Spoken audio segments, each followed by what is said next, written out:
India becoming the fifth largest economy in the world, work done for inclusive development, effective COVID management, and massive infrastructure development, among others, were part of the social and economic resolution that came up on the second day of BJP's National Executive meeting today.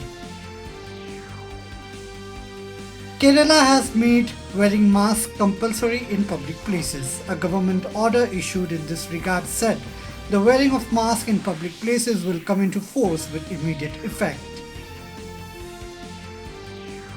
United Nations Security Council has listed Pakistan-based terrorist Abdul Rahman Makki as a global terrorist.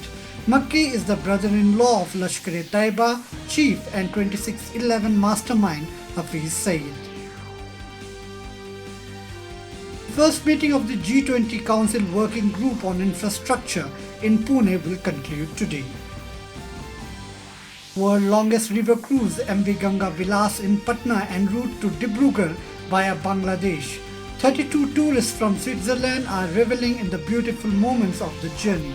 Tourists are overwhelmed by the hospitality of the people of Bihar.